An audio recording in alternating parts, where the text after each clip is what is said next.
Id-deputat Franco De Bono saħaq li l-Prim Ministru Laurence Gonzi rid jisfida meta għażel il-Carl Mifsud Bonnici bħala Leader of the House u baqa' jżomm lura d-diskussjoni dwar il-mozzjoni tal-Ġustizzja u l-Intern. Fl-interess nazzjonali tagħmel Carl Mifsud Bonnici qed jiffattja mozzjoni ta' ċensura u tagħmlu Leader of the House jew biex tinki jew għax għandu kuġinuh bid-dovot rispett l-assistent personali tiegħek, Sur Prim Ministru.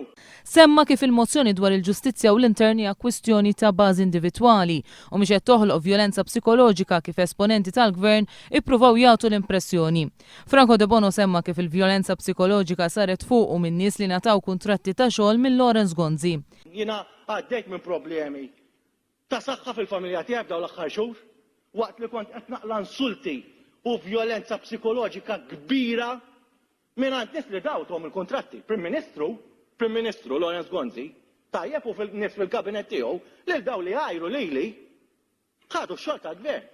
Jgħid li din il-vjolenza psikoloġika saret biss għaliex hu esprima nuqqas taqbil ma' tmexxija tal-Prim Ministru. Jiena l-unika ħaġa li m'għamilt ma qbilx ma' Laurence Gonzi.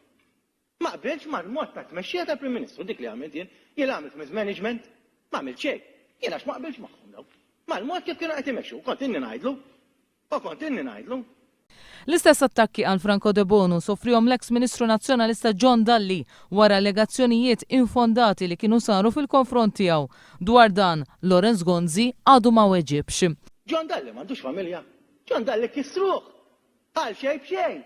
Il-laħwa kemm ġera, jien nispera li Prim Ministru jweġibni fuq għadi. Għax il-John Dalli kien marru jiġru biex imbagħad spiċċa ma rriżulta xejn u ma kien għamel xejn. Allora m'għandux mara da m'għandux tfal, m'għandux dinjità tiegħu. Fid-diskors tiegħu Franco De Bono elenka diversi nuqqasijiet fid-Dekasteru ta' Carl Mifsud Bonnici u semma kif il-każijiet ta' droga fil-ħabs ma kinux każijiet iżolati. Il-każ ta' Bikil, Mr. Speaker, għax ġiet Bikil u Reġina, traċedja, mhux il-falliment ta' persuna, imma l-falliment tal-Istat. Il-falliment tal-Istat.